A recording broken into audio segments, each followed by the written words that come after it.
¿Cómo han estado? ¿Cómo les va? Espero que hayan estado hoy muy bien. Vamos a continuar con la temática del día de hoy.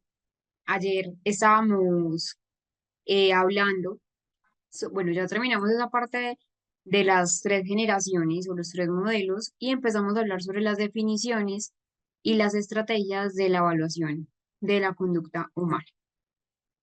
Hacíamos una referencia de la evaluación conductual y empezamos a hablar de cuáles eran las estrategias o los métodos de evaluación conductual. Empezamos hablando de la entrevista conductual, la observación conductual también debe ser importante tenerla en cuenta, y una evaluación psicofisiológica. Teniendo en cuenta esta característica, es más que importante tener en cuenta que desde esa fase inicial de la entrevista conductual ya vamos a incluir elementos de tipos de entrevista, una entrevista que es semiestructurada porque le permite también al paciente y a nosotros como terapeutas ampliar sobre temas o ciertos aspectos que eh, se hacen más llamativos o son más relevantes para la historia clínica y que al inicio se puede empezar con preguntas más abiertas. Mencionábamos un ejemplo de preguntar qué ocurrió en la tarde pasada o qué ocurrió esa misma tarde y luego ir concretando con preguntas cerradas como ¿con quién acababas de hablar? ¿Cómo te fue? Es decir, algo indispensable es que es un reto para la parte clínica, un reto o también podríamos llamar problema, y es la confusión que pueden tener los pacientes en cuanto a diferenciar qué es un pensamiento, qué es una conducta y diferenciar qué es un estado emocional o incluso una respuesta fisiológica. Por ejemplo, si tenemos un paciente que le preguntamos, ¿usted qué sintió cuando le dieron la noticia del accidente de su hijo? El paciente puede contestar lo siguiente, que mi hijo realmente estaba muerto. Es decir, pues miren la pregunta, ¿qué siente usted cuando le dieron la noticia del accidente de su hijo? Y el paciente responder, realmente pensé en ese momento que mi hijo estaba muerto o me dio un escalofrío en todo el cuerpo, etcétera. Esas respuestas que les acabo de mencionar, no describen el estado emocional del paciente. ¿Qué sería un estado emocional? Sorpresa, ansiedad, desconcierto, miedo, rabia, sino que en el primer caso, es decir, que lo que mencionaba, que mi hijo estaba realmente muerto, pues es un pensamiento, es una idea que surgió en ese momento. Y el segundo que les mencioné nos hace referencia a una respuesta más psicofisiológica de una vasoconstricción generalizada. Entonces, poco a poco se debe ir educando al paciente en que él logre discriminar lo que son los diferentes niveles de comportamiento, de tal manera que pueda ya contestar más adelante en la consulta preguntas con una mayor precisión, ya diferenciando lo que es una conducta, lo que es ya un estado emocional y lo que es una respuesta psicofisiológica. Entonces, en el caso anterior, a la pregunta de qué sintió usted cuando le dieron la noticia del accidente de su hijo, lo primero que debemos hacer es darle la respuesta, pues, no correcta a la paciente o al paciente, sino ya entender o hacerle entender qué es una emoción, qué es una respuesta psicofisiológica y que va más a una pregunta. Entonces, hacerle esa corrección, decirle más o menos como lo que has dicho tiene mucho sentido ante la noticia, ante esa noticia, lo primero que pensaste fue que tu hijo no estaba vivo, que tu hijo estaba muerto y por supuesto tu cuerpo respondió a ese impacto, a esa idea con un escalofrío. Bueno, se le explica esto y luego se le vuelve a corregir o luego se le vuelve a hacer la pregunta, ¿qué sentiste en ese momento? ¿Sentiste miedo, ansiedad? Se le da pues unas opciones de pronto de lo que es el estado emocional para poder trabajar mejor con la paciente. Esto es muy importante hacerlo porque, como les menciono, no todos los pacientes tienen esas habilidades, sobre todo cuando son pacientes que apenas están llegando a consulta, que apenas llegan de pues como de primera mano a lo que es terapia. Y en ocasiones esas descripciones de los pacientes se suelen realizar a partir de rasgos de comportamiento.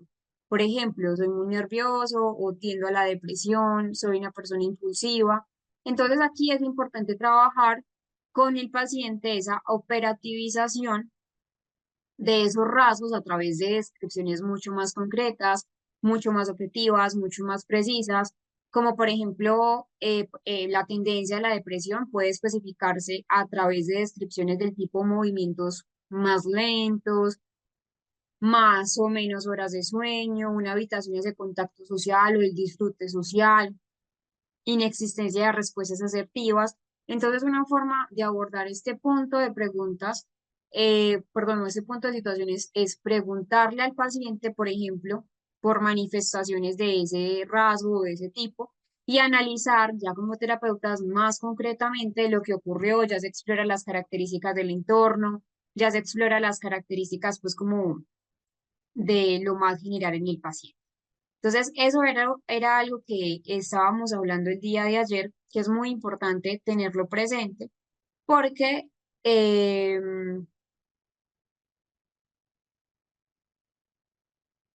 pues normalmente los pacientes nos llegan con un diálogo como quisiéramos los terapeutas que tuviesen. Es decir, nosotros quisiéramos que ya que ya el paciente nos dijera de manera sumamente puntual lo que, lo que de pronto queremos ya analizar, pero eso también hace parte de nosotros o la labor del terapeuta para traducir lo que está queriendo decir el paciente.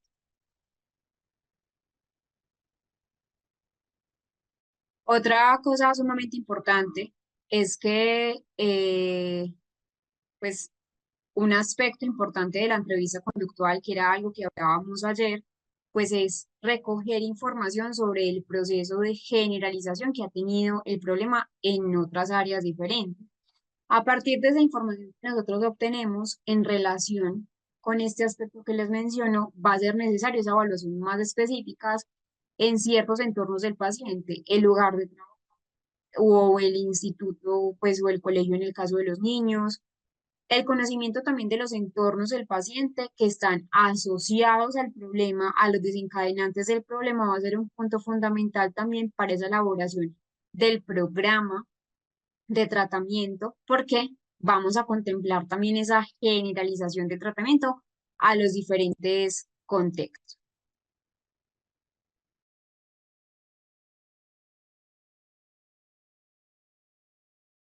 Esa fue la entrevista, luego sigue la observación conductual, la observación de la conducta. Entonces, cuando hablamos de la entrevista conductual, también es un método que nos da una ventaja clínica para poder tener una observación directa del paciente. La observación conductual empieza desde que el paciente ingresa al consultorio. Ahí ya empezamos a tener información de cómo es, de pues cómo se desenvuelve en el medio y también es un método donde nosotros entonces, junto con la entrevista clínica, vamos recabando cuál va a ser el objetivo terapéutico del paciente. La observación conductual entonces es muy frecuente y que de hecho es requerido desde ese momento de intervención y la idea acá es observar o la observación puede ser realizada pues por evaluadores entrenados, que en este caso son los terapeutas, o también personas del entorno del paciente, que en este caso van a ser los coterapeutas, familiares, profesores, compañeros de trabajo, compañeros de colegio, o por el propio paciente incluso si tiene una buena capacidad de metacognición, de metaanálisis, es decir, que el paciente tenga también unas técnicas de autoobservación. No a todos los pacientes les funciona tener pues una técnica de observación propia, una autoobservación, porque a veces, como les menciono, incluso los pacientes no son conscientes y sobre todo si son niños del nivel de gravedad presentado. Entonces, los contextos de evaluación van a variar. Puede ser una observación en el entorno natural, pues tu elección siempre, la elección del método que vamos a utilizar en esta parte de la observación es en función de la accesibilidad que tengamos o no. ¿Qué acceso tenemos en ese momento que va a provocar en el sujeto que estamos evaluando? El tipo de conducta a evaluar, las posibilidades también de introducir, eh, pues, a nosotros como terapeutas en ese entorno o en ese medio en el que estamos, por ejemplo. La observación en un entorno natural es mucho más aconsejable cuando se están evaluando ese tipo de conductas de alta frecuencia y que resultan pues de muy fácil identificación, de muy rápida identificación. Por ejemplo, comportamientos de un niño hiperactivo, pero no sería tan adecuada en el caso de conductas de baja frecuencia, que suelen producirse solo en un entorno controlado, en un entorno pues con ausencia de testigos, como por ejemplo agresiones, conductas delictivas, encender fuego, etc. Ese uso de contextos controlados, creados, va a ser aconsejable en casos de conductas de baja frecuencia, porque permite provocar la parte más conductual. Hay algo importante y es la disminución de la validez ecológica que puede darse también en un ambiente natural cuando se introduce una persona extraña en el entorno. Si quiero observar en un niño cómo es esa conducta de impulsividad y de hiperactividad, pues lo lógico es que si yo estoy en el salón de clase, pues primero, muy posiblemente como terapeuta no me van a dar el acceso, porque pues estamos con menores de edad y segundo, si el niño ve que su terapeuta está en el entorno escolar, va a cambiar completamente su comportamiento. Entonces, disminuyendo esa validez ecológica de la observación ambiental, natural. Entonces, siempre se debe prever una alta reactividad y va a ser aconsejable pues entrenar a alguien, en este caso un docente o a algún otro compañero, que pertenezca realmente al entorno del niño o el entorno del paciente para que pueda hacer la observación. Hay muchos tipos de observación. Vamos a ver uno que pues es de un niño, como les digo, quien hizo pues el video fueron los padres, donde los padres entonces empezaron a grabar las conductas que ya se trazaron como una metaterapia.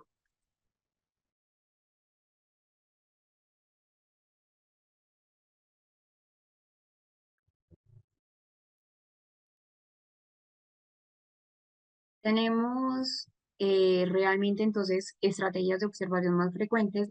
Uno que es el registro de sucesos. Es en ese registro de sucesos que se hace, se cuentan las veces que se ha dado la conducta, es decir, la frecuencia, la aparición, se hace también el registro de la intensidad. Otro tipo de estrategia de observación conductual son los registros narrativos. ¿Qué se hace en los registros narrativos? Precisamente se narra la conducta, se hace una descripción detallada de la conducta con un lenguaje oral estructurado, pues que sea también oral o escrito, y ese que acabamos de ver, el video que acabamos de ver, es un registro por intervalos, donde se hace una observación del comportamiento durante cortos periodos de tiempo, pues que serían los intervalos, y la decisión sobre la conducta que se presenta con mayor frecuencia.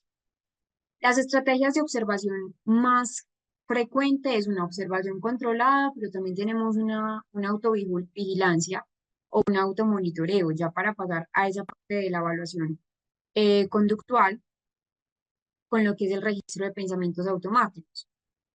Cuando hablamos de lo que es una observación controlada, ¿a qué nos hacemos referencia? Hacemos referencia a lo que son pruebas situacionales que colocan a los pacientes en situaciones pues más o menos similares a aquellas de su vida cotidiana, de su vida real, y se hacen observaciones directas de cómo reaccionan las pacientes.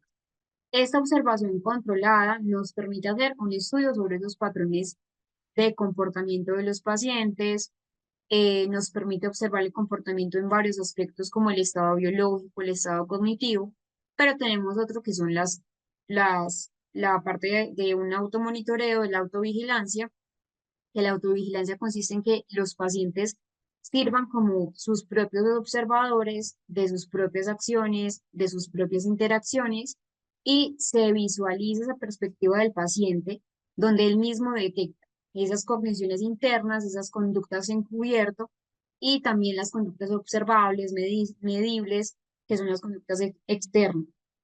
No solo se va a proporcionar la frecuencia de la conducta en la autovigilancia, sino que también vamos a explicar cómo es el cambio de la misma conducta, cómo es la conducta en diferentes contextos, como en la evaluación cognitivo-conductual. Recordemos que esto viene de la segunda generación de terapeutas cognitivo-conductuales, el segundo modelo, donde pone un énfasis de esa conducta del ser humano que no son observables, lo que son las conductas encubiertas. Esa evaluación conductual genera también unos instrumentos que nos permiten que esas evaluaciones no solo sean subjetivas, porque sí, el comportamiento y con esos métodos que les menciono pueden ser incluso subjetivos, sino que ya sea una evaluación conductual más objetiva a través de instrumentos psicológicos. Entre las áreas de evaluación más relevantes eh, que queremos mirar se encuentran las autoverbalizaciones que están asociadas con problemas, con distorsiones cognitivas pues que ya hemos hablado de lo que son las distorsiones cognitivas, esos puestos básicos, las actitudes del paciente frente a su problemática, las respuestas emocionales y también esos estilos atribucionales.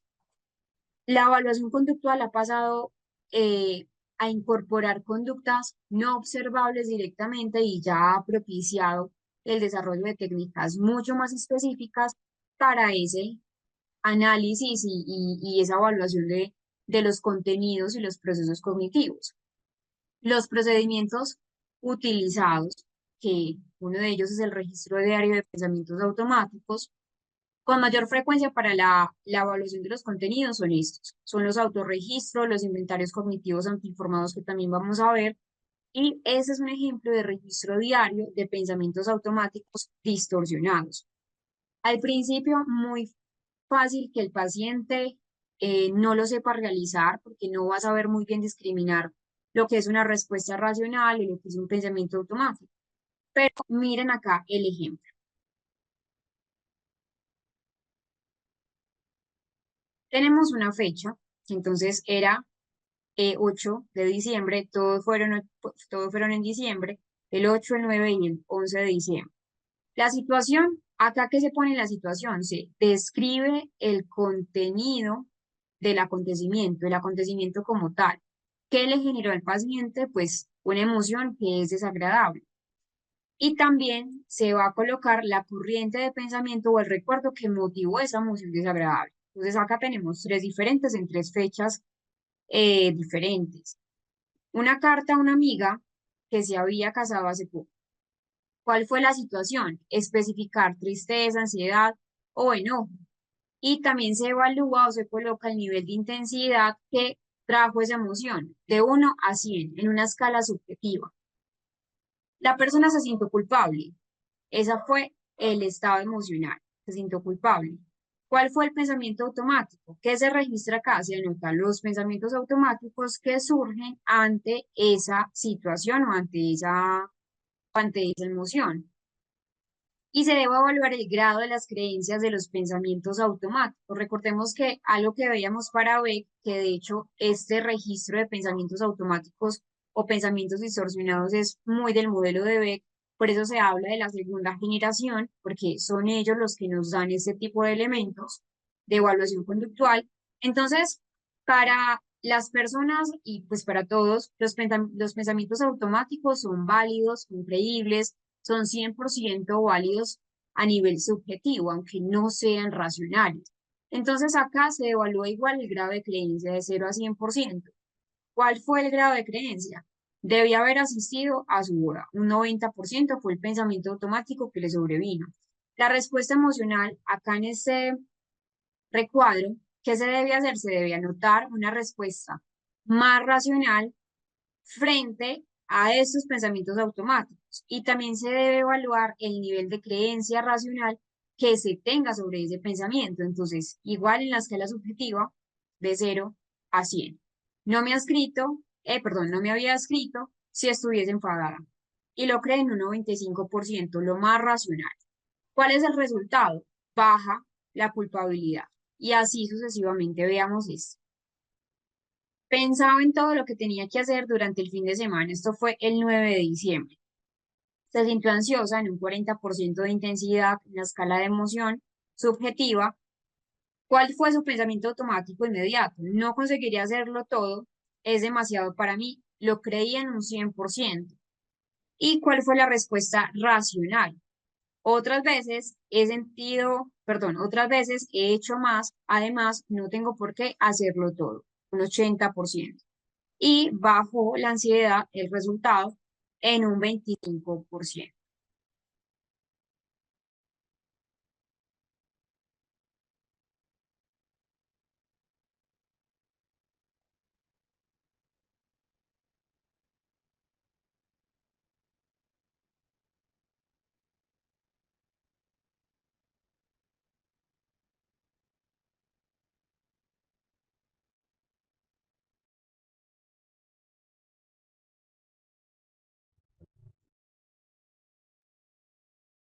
Los inventarios cognitivos más frecuentes, bueno, primero, antes de saber qué inventarios cognitivos hacerle al paciente, igual nosotros nos guiamos, es principalmente con esos aspectos eh, que nos aporta el mismo paciente desde la historia clínica.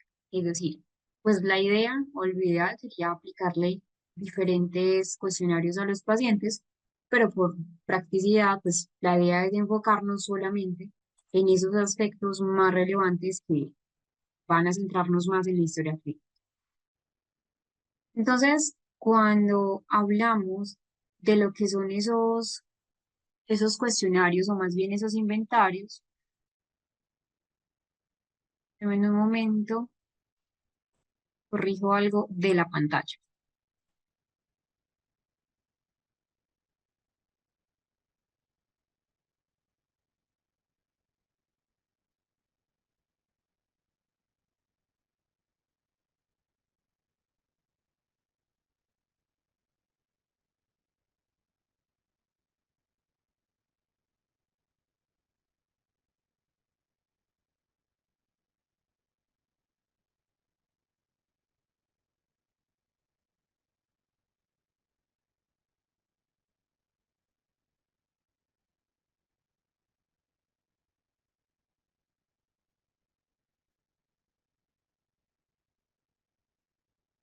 Cuando hablamos de los inventarios cognitivos más frecuentes, los vamos a colocar así.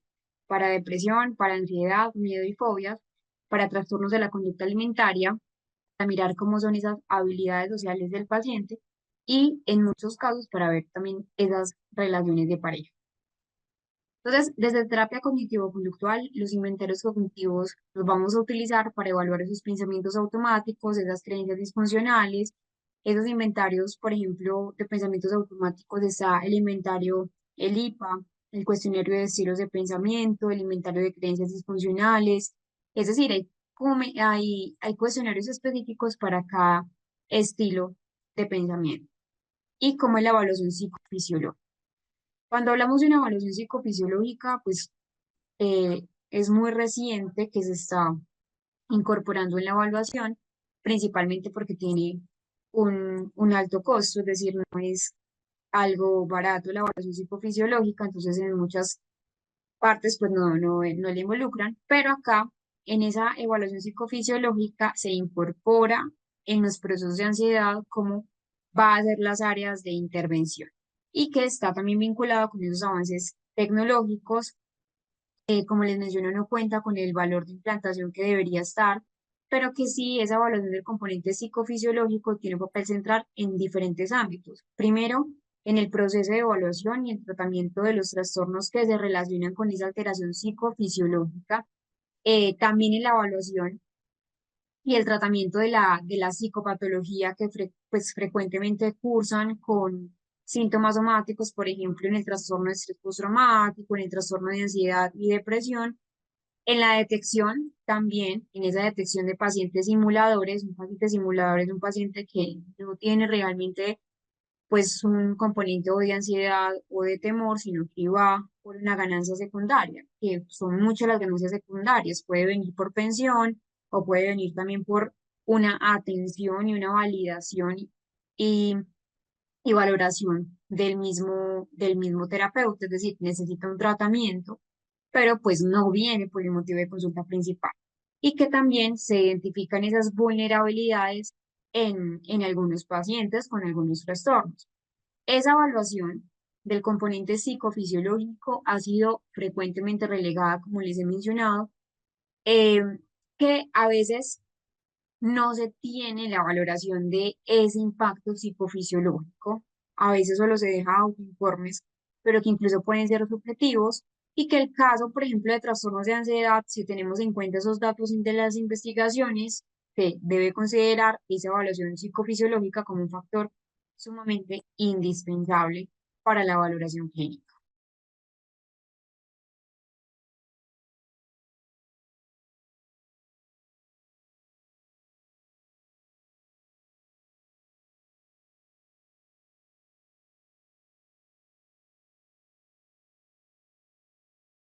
La parte de lo que es la evaluación del componente psicofisiológico es sumamente central en diferentes ámbitos.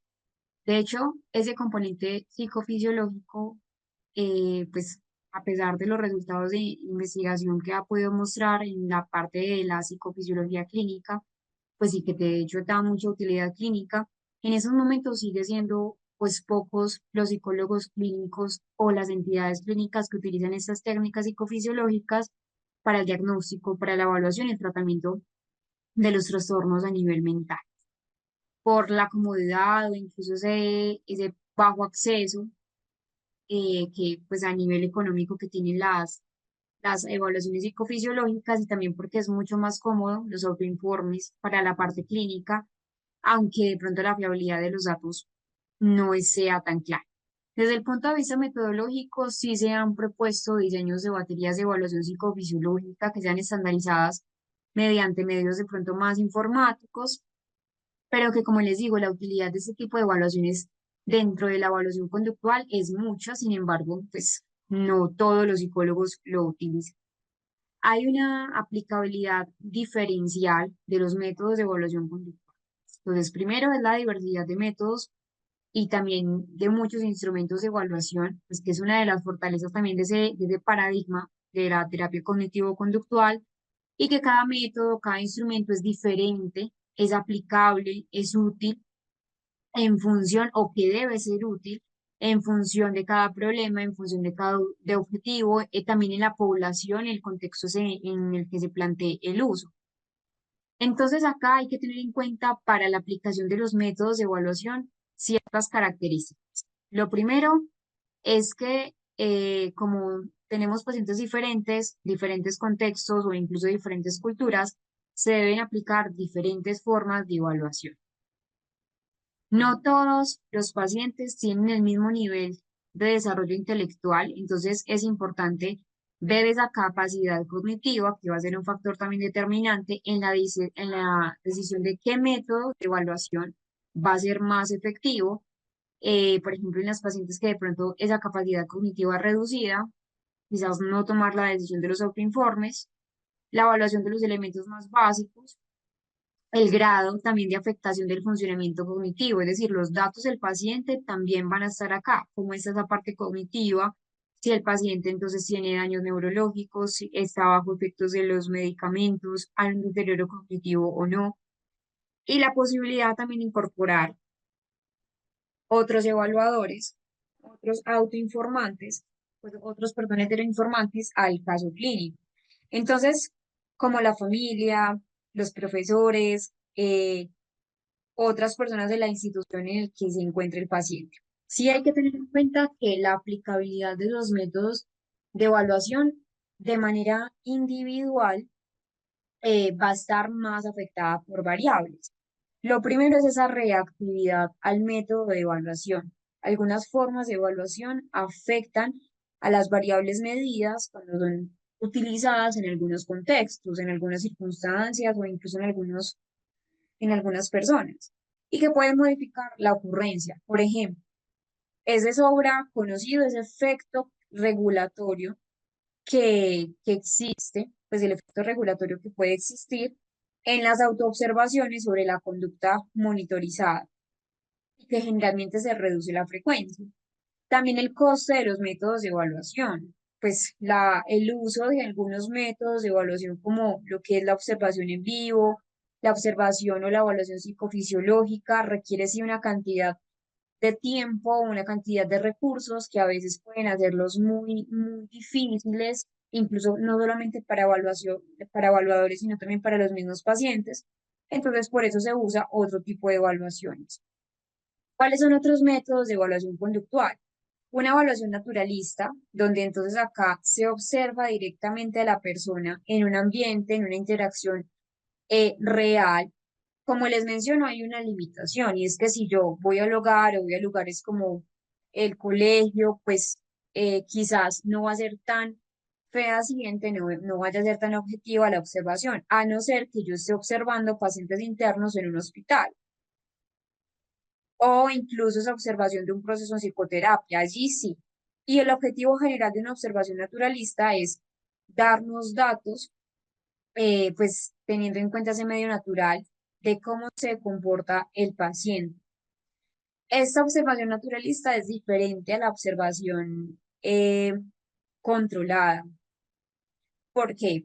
Porque la observación controlada son prácticamente pruebas que son situacionales, que colocan a los pacientes en situaciones más o menos similares a aquellas en donde sucede esa conducta en la vida cotidiana, pues, en la vida real. Entonces se hacen más observaciones directas y cómo reaccionan los pacientes. ¿Cuál es el objetivo de una observación controlada? Permite un estudio sobre esos patrones de comportamiento que son importantes para esa evaluación conductual, donde ya se observa el comportamiento en varios aspectos como el estado biológico, el estado cognitivo.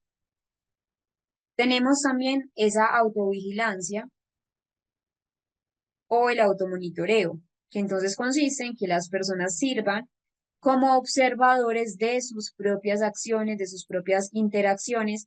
Importante acá es que el paciente debe tener pues un nivel de introspección buena, debe tener también un nivel de metacognición adecuada, porque acá la idea es que el paciente mire su perspectiva, que analice sus cogniciones internas y externas y nos proporcione a nosotros como terapeutas pues esa frecuencia, esa intensidad y también la duración de su conducta. Entonces, acá el paciente registra su propia conducta, a veces es muy difícil, eh, incluso en muchos casos, como les menciono, no a todos los pacientes les sirve esta autovigilancia o automonitoreo, y tenemos técnicas de ejecución controlada, donde es observar al paciente, esas reacciones del paciente, donde se pone al paciente en situaciones restringidas para mirar la respuesta.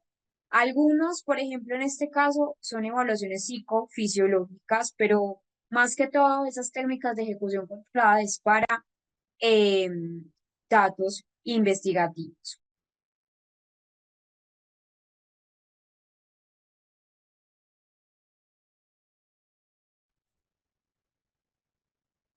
Hablemos sobre el análisis funcional de la conducta.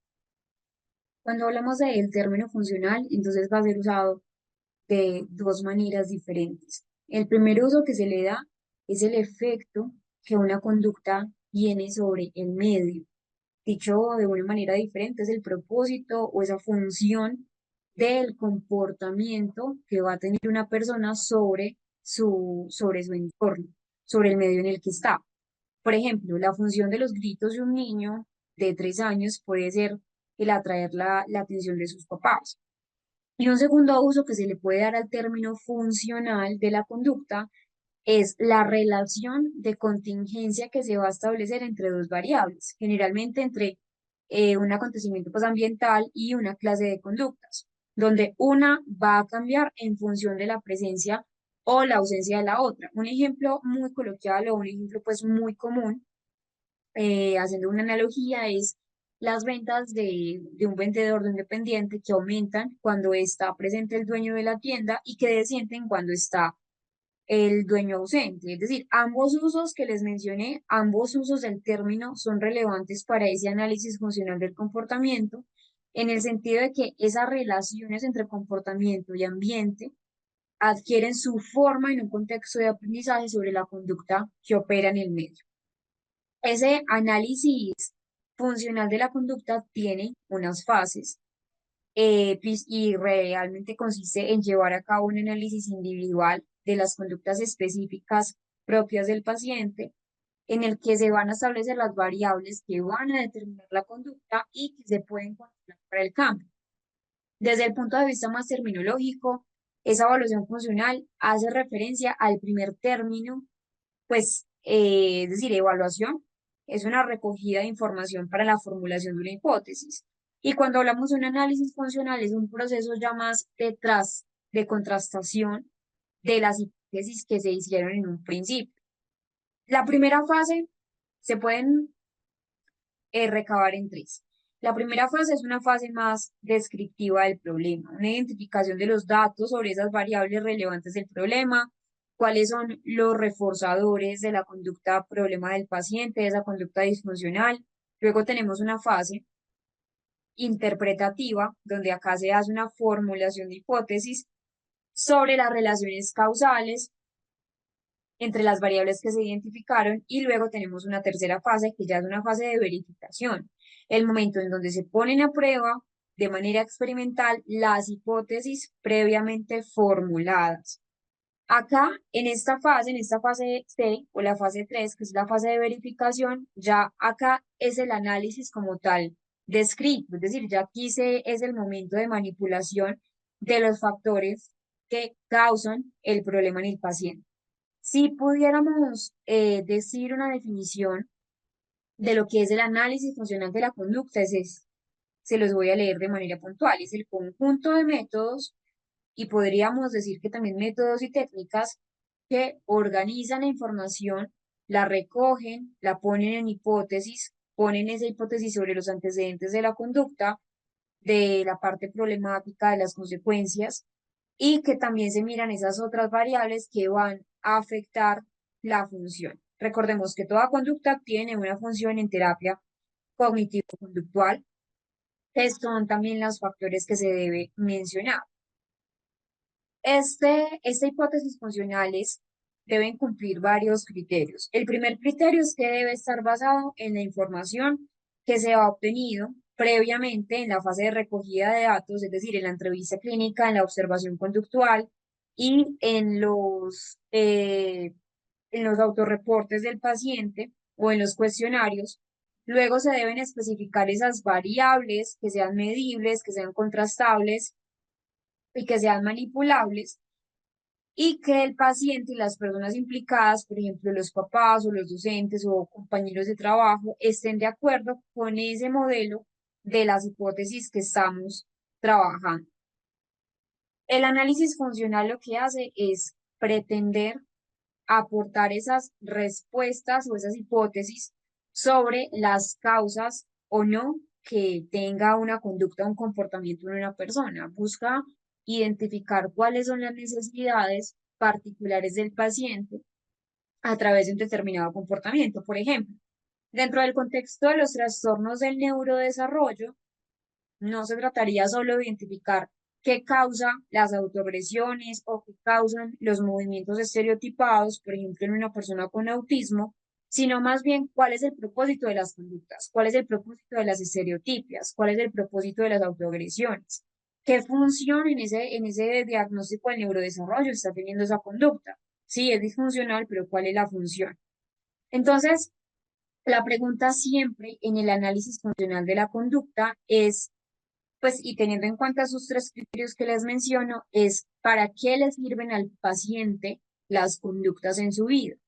El análisis funcional nos va a permitir aprender sobre las personas, aprender pues sobre los pacientes, sobre sus problemas, sobre cuáles son las necesidades que nosotros vamos a intervenir y de tal forma que ese riesgo de fracaso de tratamiento se reduzca al facilitar las claves para el diseño y el plan de intervención. Ponen el procedimiento del análisis funcional de la conducta. Entonces, ese análisis funcional debe tener una elaboración de un modelo funcional también de la conducta que requiere unos pasos específicos. Antes de iniciar con estos pasos, el análisis funcional se puede clasificar en función, se puede y se debe clasificar en función del tipo de estrategia de obtención de los datos clínicos. Lo primero es que tenemos un análisis funcional indirecto y un análisis funcional descriptivo. Cuando hablamos de un análisis funcional indirecto, hablamos que es un método que no se basa en la observación directa de la conducta, que se realiza a partir es de los resultados de cuestionarios, de entrevistas, de escalas de evaluación o de esos autorregistros.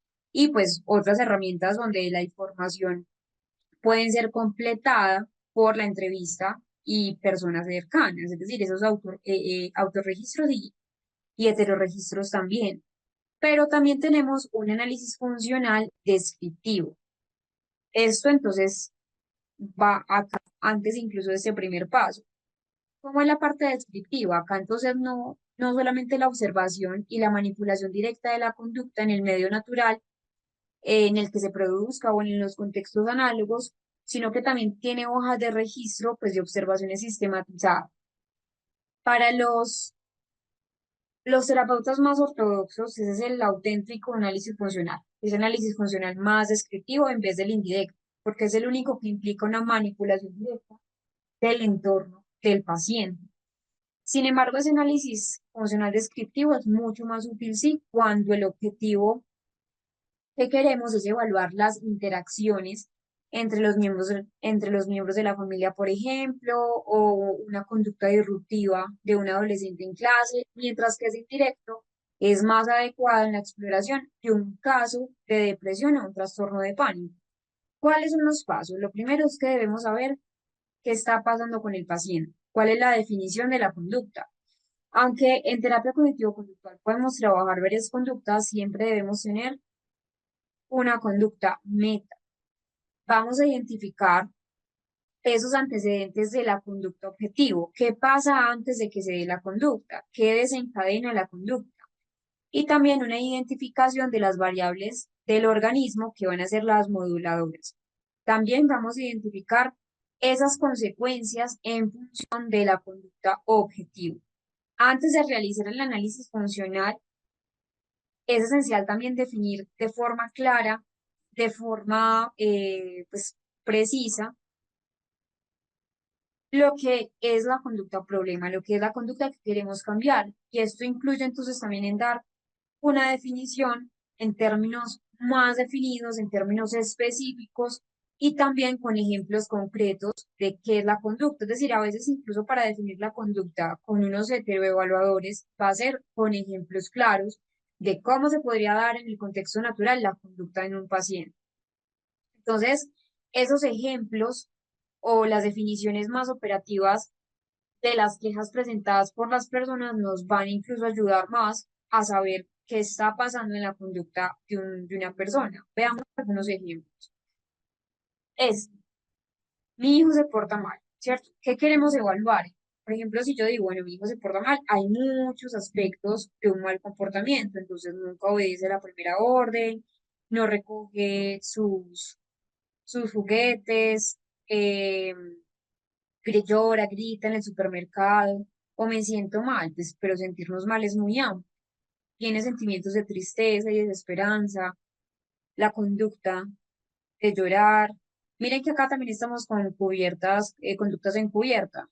Pienso que no merece la pena vivir, tiene sensaciones de ahogo, de nerviosismo, esta parte también mire que es la parte psicofisiológica, o el niño no presta atención en clase, se levanta del pupitre, camina hacia la mesa, son cosas que son objetivas, conductas objetivas, medibles, contrastables. Puesto que ese análisis funcional puede considerarse observaciones, registros o ideas de más de una persona. Recuerden que acá también la idea es que tengamos una ayuda de observadores que nos permitan saber cómo es la conducta, un acuerdo interevaluadores que es necesario cuando se utiliza la observación conductual, que sea una conducta fiable, que sea una conducta que sea fácil de observar y una buena definición de la conducta va a facilitar, de hecho, también el trabajo cuando un paciente es remitido. Cuando me refiero a un paciente remitido es o a otro servicio, o a servicio de psiquiatría, o a servicio de neurología, o a las personas que van a atender frecuentemente al paciente, o también por cambio de terapeuta que a veces pues pasa. Entonces, la definición operativa de la conducta puede ser de muchísima utilidad para detectar esos signos tempranos de ocurrencia de una conducta. Entonces, me refiero a signos tempranos es a cualquier señal física, a cualquier señal conductual que tiende a aparecer antes de la conducta problema. Por ejemplo, un estado psicofisiológico es la ruboración facial, el enrojecimiento facial o el caminar rápido o el hablar rápido son signos típicos de un comportamiento ansioso y que son precursores de un comportamiento. Esa información que nosotros obtenemos en las primeras fases del análisis conductual, pues eh, va a ir configurando esa hipótesis sobre el problema del paciente. Por eso es muy importante preguntarse y obtener información acerca de cuáles son las variables que parecen controlar la aparición de la conducta, actividades, situaciones, estímulos, personas, objetos, sensaciones o pensamientos que van a la ocurrencia de la conducta. Estos que ustedes ven son reforzadores. Ya se los voy a explicar, pero quiero entonces que comprendamos que la identificación de esas consecuencias de la conducta permiten también detectar la posible función de ese comportamiento para el paciente. ¿Qué obtiene el paciente emitiendo la conducta? ¿Qué obtiene? Obtiene reforzadores sociales u obtiene reforzadores tangibles o bien es una estimulación sensorial o es un escape o evitación. Esa es la primera pregunta que nos debemos hacer. ¿Para qué le sirve al paciente la conducta? La idea esencial de ese análisis funcional es que la conducta tiene un propósito y el propósito final de ese análisis funcional es comprender la función de la conducta del paciente. ¿Para qué le sirve? ¿Qué gana? ¿Cuál es la ganancia secundaria? Entonces, en general, la conducta problema no es maladaptativa o desadaptativa, tal y de pronto como se califica en muchos casos o pues en mucha literatura clínica. Una conducta maladaptativa sería aquella que no provee ninguna ventaja al paciente que la exhibe, pero la realidad es otra, que esa conducta problema suele tener consecuencias que resultan en beneficios muy claros para quien la emite. ¿Qué son estos? ¿Cuáles son entonces los beneficios claros? Puede ser que el paciente al emitir una conducta tenga la atención social, la atención de los demás, por ejemplo, un niño que llora en clase, Hola, muy buenas, o la ¿cómo atención están? de los Espero que demás anden todos muy... eh, de un niño que está, por ejemplo, pues en un supermercado y llora para ofrecer o para tener la atención de los demás. Y que hay reforzadores tangibles. El deseo de poseer determinadas cosas impulsa muchos comportamientos desadaptativos. Entonces, este es el ejemplo claro. El niño que llora en el supermercado para conseguir chocolatitos. Pero también tenemos unas conductas que traen, por ejemplo, una estimulación sensorial. El cutting, pues, o los cortes, o los balanceos, los aleteos, suelen tener, pues, una función de bajar quizás esa sobrecarga sensorial. Son estimulantes sensoriales de quien los emite. Entonces, aunque son de pronto conductas que no son bien vistas o que no son adaptativas para el paciente, pues les sirven al paciente para algo, o un escape de evitación. Por ejemplo, en ansiedad social, escapar de de Hola, muy una buenas, ¿cómo charla están? Espero que anden todos... o escapar pues, de dar un discurso, principalmente porque hay un miedo o una ansiedad. Si la conducta problema está cumpliendo una determinada función, pues la intervención como tal, debe procurar estrategias que permitan al paciente, eh, pues un cubrimiento de esas necesidades que eran atendidas mediante la conducta problema. Por ejemplo, si la conducta disruptiva de un niño cuando está haciendo las tareas pues del colegio aparece solo cuando la mamá le está ayudando con ellas, con las tareas, y no aparece si el papá es quien le ayuda con las tareas. Y además, ese análisis funcional ha mostrado que el niño de esta manera obtiene esta tensión social, sería un reforzador social o una ganancia social, que pues que su mamá le ponga atención y que no lo logra de otras formas y no llora solo haciendo, pues si llora solo haciendo tareas y es el reforzador social, pues la intervención no puede consistir solo en eliminar la ayuda de la mamá, sino que debe contemplar esa intervención en un sistema en el que el niño obtenga la atención de su mamá mediante un comportamiento, pero mucho más adaptativo. Por acá les dejo un resumen de lo que es este tema 2, pues de lo que es la evaluación de la conducta, lo que es la evaluación conductual, para que lo puedan también conocer y estudiar. Es un resumen de todo este tema que sé que de pronto es muy complejo, pero que quiero que tengamos en cuenta que hay una diferencia entre la formulación clínica y la evaluación conductual. La formulación clínica es esa formulación de las hipótesis de la línea base en donde vamos a partir para la intervención del paciente. Cuando me refiero por esa formulación de hipótesis, es el establecimiento de las relaciones tentativas entre eventos específicos o conjuntos de eventos, pues probables, que igual están sujetas a validación, por eso son hipótesis. eh, y eso es la formulación clínica, es decir, el desarrollo de una metodología, el desarrollo de técnicas o de métodos para verificar esas hipótesis. Y la evaluación conductual es un énfasis en el comportamiento observable, en los acontecimientos actuales del paciente y hace pues un énfasis en las relaciones funcionales que tenga la conducta para el paciente en sí. Y continuando con el tema de la parte más conductual, vamos a ver un poco qué es o qué se entiende por la conducta humana. Entendemos por modificación de conducta. ¿Qué es la conducta humana? Entonces, la conducta humana siempre la vamos a entender por, por una acción con una o más dimensiones físicas que permiten su observación, que permiten que la conducta sea registrada. La conducta tiene un impacto en las dimensiones físicas que permite, pues, también saber o que permite moldear el ambiente físico, el ambiente social y que la conducta está regida por unas leyes, leyes que se van a manifestar mediante su relación con los acontecimientos del ambiente. Pues, como ya hemos visto, una conducta puede ser manifiesta o que la conducta también puede ser encubierta, que serían esos pensamientos o, o esas emociones también.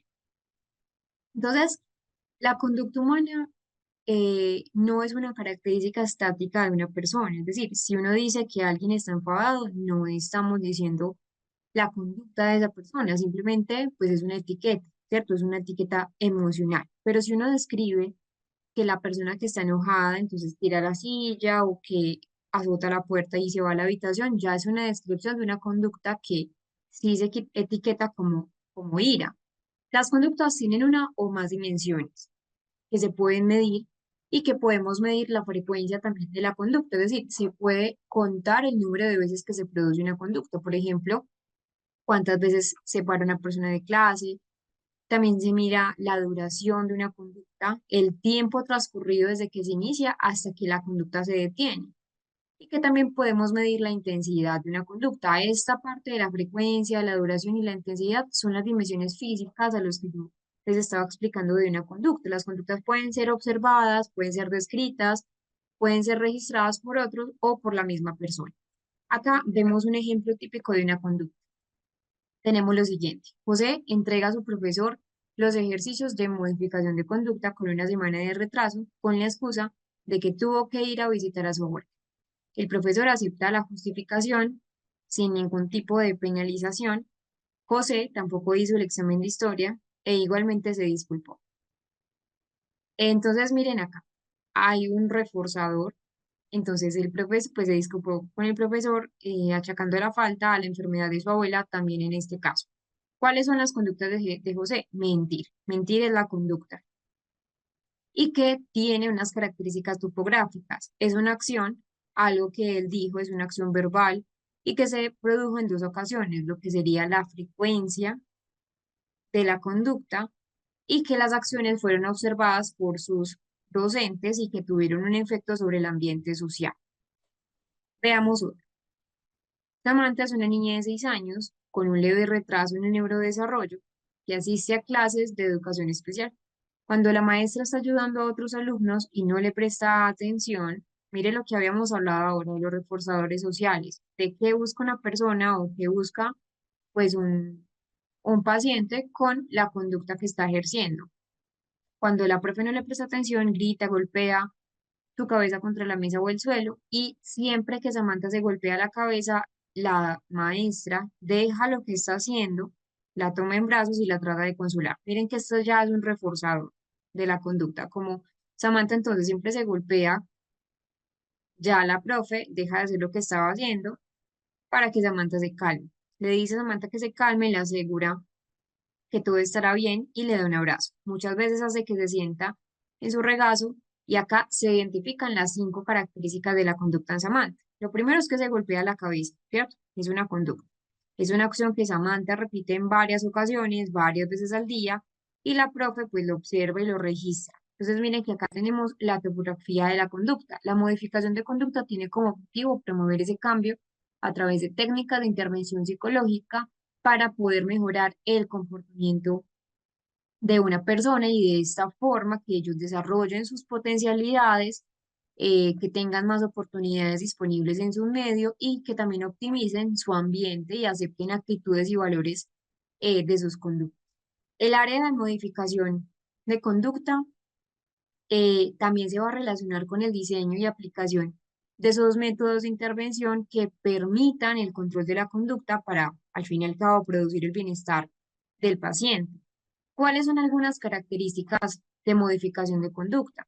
Entonces, debemos tener claro que pues, la modificación de conducta cabe definirla como una orientación teórica y una pues, orientación metodológica que, como ya habíamos visto, desde esa década de los años 50 hasta incluso los 60 o 70, pues fueron desarrolladas por Pavlov o por Skinner con modelos y técnicas para ello, pero en general está siempre dirigida a cambiar esas conductas que el paciente tiene como disfuncionales. Importante entonces tener esto. En el presente y también en ese desarrollo histórico teníamos el análisis conductual aplicado, la conducta mediacional, el aprendizaje social con Bandura y la parte más cognitivo-conductual. ¿Cuáles son los problemas actuales o qué debemos tener en cuenta frente a la modificación de conducta? Tenemos unas técnicas cognitivas versus unas técnicas que ya vimos que son las técnicas conductuales. El desarrollo entonces de métodos de intervención nos dicen qué aspectos cognitivos van a servir para potenciar ese cambio conductual, el mantenimiento y la transferencia. Pero también debemos tener en cuenta esto, si es un tratamiento individualizado versus uno estandarizado, que pues, ese tratamiento estandarizado ya viene, digamos, creado para ciertos diagnósticos, depresión, ansiedad, trastorno límite de la personalidad, entre otros. Cualquier tratamiento conductual debe estar justificado y debe estar apoyado en esto, lo que acabamos de ver hace un rato, en lo que es el análisis funcional de la conducta. Y el tratamiento ojalá sea individualizado. No quiere decir que los pacientes no se puedan beneficiar también de, de grupos terapéuticos, claro que sí, pero que siempre el centro debe ser individual y ajustarse a las necesidades personales del paciente, ajustarse también a la personalidad del paciente en casos concretos. Entonces, a veces tenemos estrategias de tratamiento estandarizados, pero que siempre se debe generar para tener una garantía del éxito que el paciente pues esté centrado en las características clínicas. Tenemos unas fases que es, entonces la primera fase es una fase de evaluación, la segunda fase es una fase de intervención y la tercera fase es una fase de seguimiento. Expliquemos la fase de evaluación, que es así se diseña un programa de modificación conductual por fases, por pasos y por tareas. La primera fase es identificar, es describir el problema en términos medibles, cuantificables, observables. Se formulan los objetivos finales. Acá es el análisis funcional de la conducta, donde se establece esa línea base y los prerequisitos que tenga el paciente. También se hace un análisis situacional ambiental. ¿Qué se hace como tal en esa descripción de pasos y tareas? que sería esta primera fase, pues como la subfase de la primera fase, que es la de evaluación. Acá se identifican, pues en términos observables y medibles, qué hace el paciente. Luego hacemos una definición operativa de la conducta. Cuando me refiero a operativa es el cómo se expresa el paciente, pues cómo es la expresión en términos físicos, por ejemplo, cómo habla, si hay bradicinesia, si hay disfemia, etcétera. Luego hacemos una formulación de objetivos finales, establecer esos criterios en cuanto a metas que sean alcanzables. Siempre esas metas, pues, y esos objetivos finales deben ser alcanzables, deben ser medibles, algo muy objetivo. Y luego se hace ese análisis funcional, es decir, la cuantificación de la conducta, obtener una línea base. ¿Qué es como tal la línea base? Es la medida inicial de la conducta que se quiere modificar. Por ahí empezamos. Se toma antes de la intervención esta línea base y sirve como una referencia para comparar los cambios que ha tenido el paciente, cómo ingresa a consulta, cómo ingresa a terapia y cómo se va luego de la terapia, luego de la intervención. Implica así determinadas destrezas y uso de recursos e instrumentos como por ejemplo una observación controlada, y generalmente pues es una observación ocular, un registro de la observación, eh, cómo es la medida, cómo es la duración, si hay los lugares, los instrumentos, la conducta a observar y una graficación de los resultados para tener en cuenta. También en ese análisis funcional no solamente se hace una cuantificación de la conducta y el análisis en general, sino también se identifican las características relevantes y analizar los prerequisitos del paciente. ¿Qué son los prerequisitos? Pues todos los pacientes tienen unos comportamientos, los prerequisitos o el concepto de prerequisitos son esos comportamientos que son impredecibles o que son suficientes que el paciente tiene que poseer para poder alcanzar un objetivo final. Y ese análisis también del ambiente se hace en el análisis funcional. El ambiente que rodea al paciente, detectar, observar y registrar cómo es el estado general del paciente y los antecedentes que rodean la conducta. Luego tenemos una fase 2 que ya sería como tal la fase interventiva, la fase de intervención.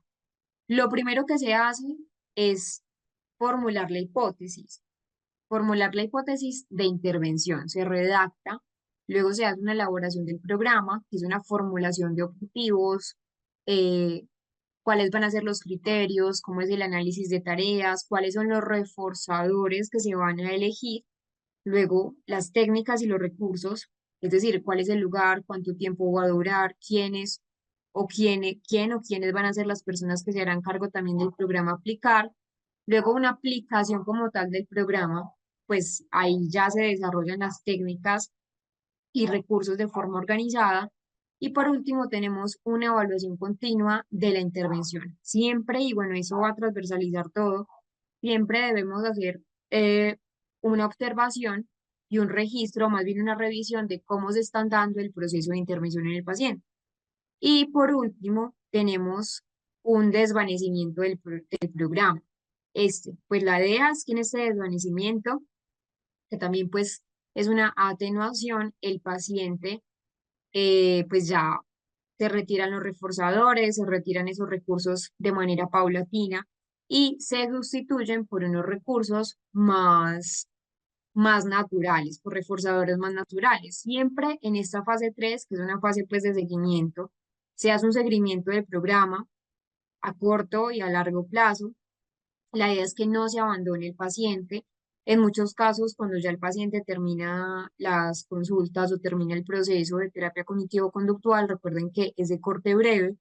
Muchas veces el paciente termina las sesiones y ya no hay contacto con el paciente. Siempre debemos velar como terapeutas el mantenimiento y la generalización del cambio, porque en muchos casos los pacientes tienen recaídas. Entonces, en esta fase de seguimiento ya se hace pues programas de seguimiento, una delimitación del tiempo, si es en 6 meses, si es en un año, Ya la idea es que seleccionen técnicas y recursos para el cambio del paciente. Igual acá ya el paciente habrá aprendido ciertas técnicas y las ha generalizado. Y se hace también, pues, una observación, un registro del cambio. Se compara con esa línea base que les mencioné ahora. Y como les digo, a veces es muy difícil mantener esos logros porque hay muchos factores en los pacientes que les van a intervenir, pero que sí necesitamos unos recursos eficaces para mantener el logro. Primero es la funcionalidad de la conducta que adquirió el paciente. Si la conducta se percibe como útil para el paciente, pues se va a mantener mucho más y mucho mejor. También es aplicación de los reforzadores de forma aleatoria o intermitente. También si hay aplicación o variaciones de reforzadores que debemos tener muy presentes para poder analizar pues la conducta y la idea siempre recuerden generalizar la conducta.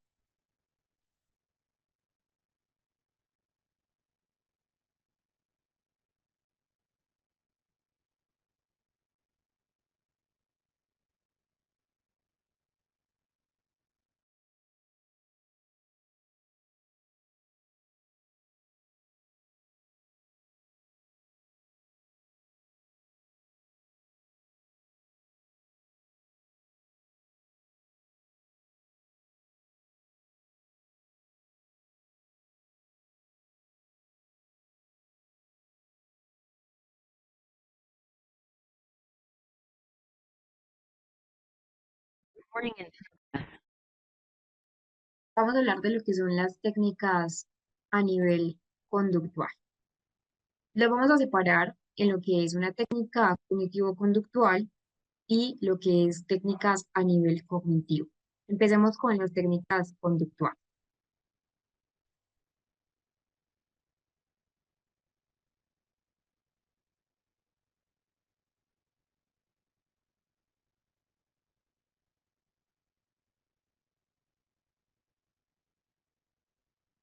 Vamos a iniciar con las técnicas operantes. Las técnicas de intervención basadas en lo que ya hemos visto de la segunda ola o segunda generación, es decir, está perdón, en la primera ola o la primera generación de terapeutas, va a estar basada en el condicionamiento operante y que constituye uno de los pilares básicos de la terapia de conducta, como ya hemos visto, desde los inicios. Desde sus inicios hay técnicas operantes de modificación conductual.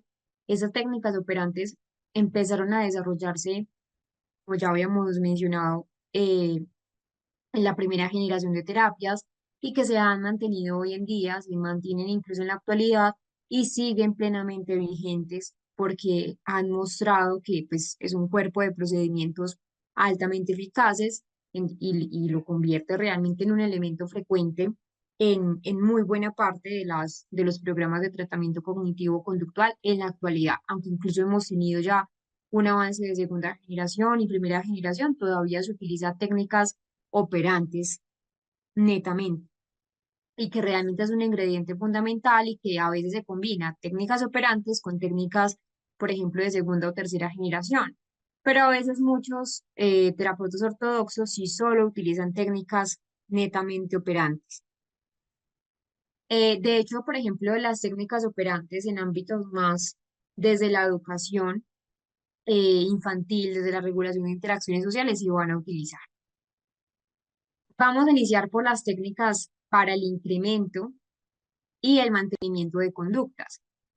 Antes de iniciar, quiero entonces recordarles lo que son los fundamentos teóricos. Recordemos a Skinner, donde ya él mencionaba que pues las conductas son conceptualizadas como operantes en la medida que operan, es decir, influyen sobre el ambiente y que también se van a fortalecer o que se van a debilitar en función de las consecuencias que le siguen.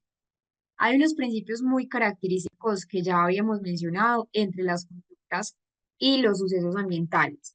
Recordemos que la primera ola, la primera generación es muy contextual.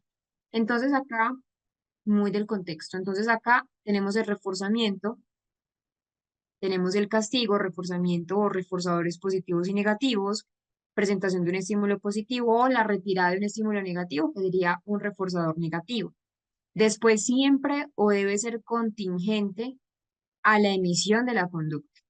El castigo, una presentación de un estímulo negativo o la retirada de un estímulo que para el paciente es visto como algo bueno, después siempre de haber sido emitido la conducta, la extinción, dejar de reforzar una conducta previamente y el control de impulsos, que es el reforzamiento de una conducta en presencia de un estímulo, pero no en presencia de los demás.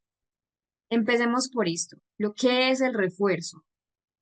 Sabemos que en las técnicas operantes, para incrementar, siempre va a haber desde esa parte más, pues más de la primera ola, la primera generación, la presencia del refuerzo. ¿Qué es el refuerzo? Es un proceso de aprendizaje que tiene que ver con el aumento o la probabilidad de la conducta por una, miren acá nuevamente, una asociación con un cambio que queremos estimular. Pero también tenemos no solamente lo que es el refuerzo, sino también que hay otro concepto u otros dos conceptos que debemos tener claro. ¿Qué es el reforzamiento? El refuerzo es el proceso por el cual, ¿sí? Pero el reforzamiento es más un procedimiento donde esas consecuencias producen el aprendizaje, es decir, un aumento de la probabilidad de ocurrencia de una conducta. Es un procedimiento que se lleva a cabo de dos formas, como ya hemos mencionado, introduciendo un estímulo placentero para el paciente, que sería un reforzador positivo, o con reforzador negativo, que sería la retirada del estímulo que el paciente ve como aversivo. Y tenemos también el reforzador, que es el estímulo concreto, un estímulo tangible o un estímulo simbólico o un estímulo incondicionado, condicionado o social incluso, que se va a utilizar para que se produzca el reforzamiento positivo o negativo.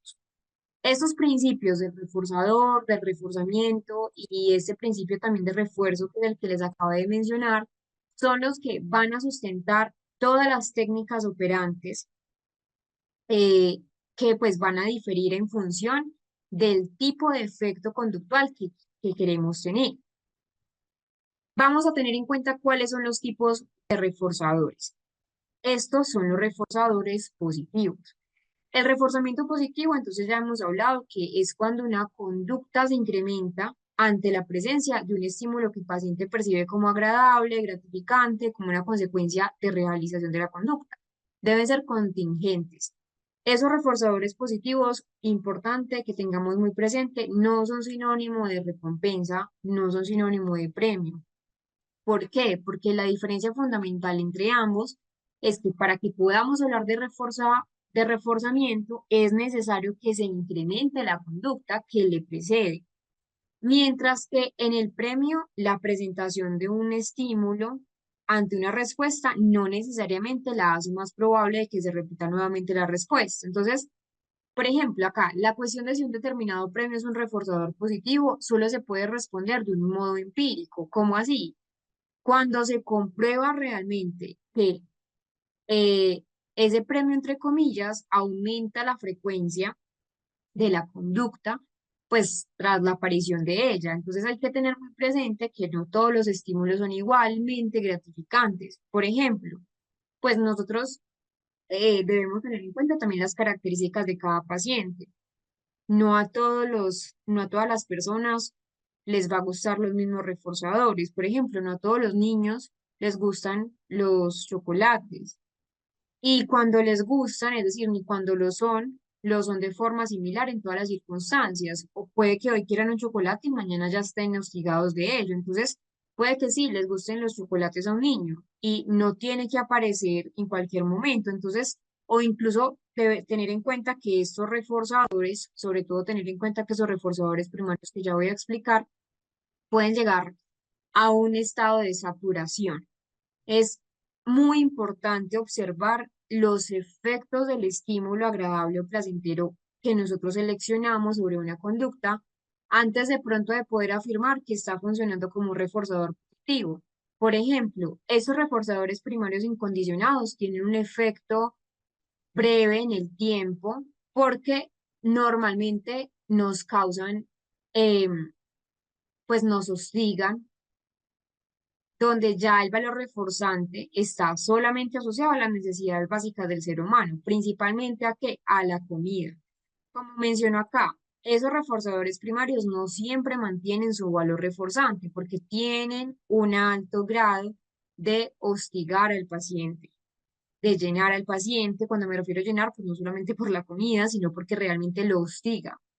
Entonces, esto va a variar según las necesidades de la persona. Si es una conducta de alta frecuencia y alta probabilidad de aparición, pues estos reforzadores incondicionados o primarios no van a ser los reforzadores a elegir. Entonces, importante tener en cuenta esto porque depende también de esta parte, pues de esas necesidades básicas del ser humano. No siempre una persona va a tener hambre, entonces a veces esos reforzadores no van a ser tan potentes. Pero tenemos unos reforzadores secundarios o reforzadores que, que también se pueden llamar condicionados. En esos reforzadores condicionados, pues o como les mencioné, son secundarios porque se asocian con otras áreas, con otro tipo de reforzadores. Son más extendidos en nosotros y ya se habla de una asociación con una necesidad básica primaria. Los reforzadores condicionados o secundarios son reforzadores eh, donde pues tenemos el dinero, por ejemplo. El dinero no tiene un valor a nivel biológico, eso lo sabemos más claro que nadie, pero que se va a asociar con esa posibilidad de obtener comida, de obtener refugio, de obtener más bienes. Entonces, si bien pues no son innatos, sí satisfacen necesidades biológicas básicas. Por eso esos refuerzos secundarios, aunque no tienen, como les menciono, un valor innato, es decir, pues innatos estos, que si tienen si suplen necesidades básicas del ser humano. Pero estos secundarios inicialmente son neutros y luego adquieren un valor reforzante con algo primario, cuando se emparejan rápidamente con un reforzador primario. Luego tenemos otro, los elogios o la aprobación social. Frases como buen trabajo o lo hiciste muy bien o incluso una sonrisa es un reforzador social, pues son elogios y aprobaciones, donde son reforzadores que se van a asociar con el reconocimiento y con la aceptación social, que sabemos que aunque no es propiamente pues una necesidad, algo básico del ser humano, pues si se asocia a un elogio, tenemos acá una necesidad de aprobación del ser humano, del contacto con otro. También entonces, por ejemplo, bueno, las buenas calificaciones. No son necesarias las buenas calificaciones para la supervivencia, pero están ligadas a recompensas como nuevamente el reconocimiento, oportunidades académicas, de oportunidades laborales que al fin y al cabo nos van a suplir necesidades básicas. Entonces, acá son varios tipos de reforzadores. Unos reforzadores tangibles. Los tangibles son más objetos materiales. No quiero que se confunda con los secundarios. Es, por ejemplo, el dinero se asocia con uno primario, es porque son condicionados, pero ya el tangible sí es propiamente porque se asocian pues, con factores más de juguete, ropa o aparatos electrónicos. Ojo con este, porque en los niños, por ejemplo, no debe ser un reforzador. Los aparatos electrónicos, y creería yo que tampoco para nosotros los adultos, pero igual es un ejemplo para que comprendan un poco qué son los reforzadores tangibles. Y tenemos los reforzadores sociales. Ah, bueno, importante entonces que tengamos una diferencia con los otros tipos de reforzadores. A diferencia de los reforzadores sociales, que son los elogios, el reconocimiento, los reforzadores de los símbolos, pues por símbolos me refiero puntos o calificaciones, los tangibles tienen una presencia física que es inmediata, ¿sí? Como les menciono, no siempre es ideal usar estos reforzadores, pues porque normalmente tienen también, pues, tienden a cansar.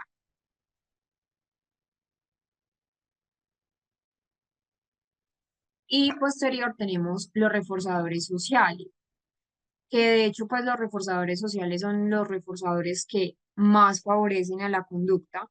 Es una interacción con otras personas, se basan en aprobación, se basan en ese reconocimiento, en una atención social y de hecho pues son muy efectivos en entornos o en contextos educativos, laborales y familiares y son muy fáciles de elegir, es decir, pues solamente necesitamos atención, valoración, aprobación, y que hay unas cuatro ventajas de este refuerzo social incluso frente a los demás, que son fáciles de administrar, pues porque solo se necesita una persona que lo haga, que no hay un coste económico a diferencia de los anteriores, que que pueden entonces ser administrados de manera contingente a la conducta y que son refuerzos naturales en la medida en que incluso ya después de que se termine el proceso terapéutico con el paciente, se pueden seguir implementando.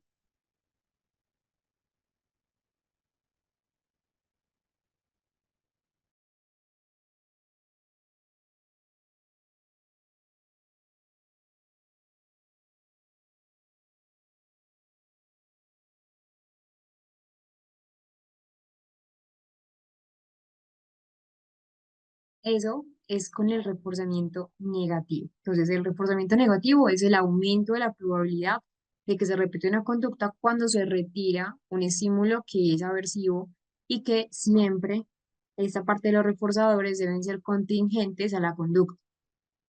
Em, Al igual que en el reforzamiento positivo, no todos los estímulos o no todas las situaciones son igualmente desagradables o igualmente molestos para todas las personas, aunque lo sean para una persona en concreto, pues no tienen por qué serlo en todas las situaciones o en contextos. Por consiguiente, el reforzador negativo se define también por esa capacidad de incrementar la conducta contingente.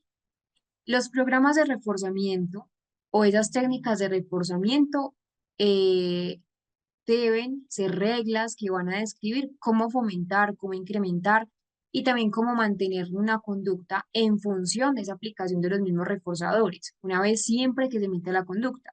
Y que pues existen dos tipos de programas de reforzamiento. Un reforzamiento que es continuo y un reforzamiento que es intermitente con efectos diferentes en la conducta. Entonces, mañana vamos a ver lo que es el reforzamiento continuo y lo que es el reforzamiento por intermitencias o intermitente, que de hecho pues tiene varios programas, un programa de razón y un programa de intervalo, este reforzamiento intermitente.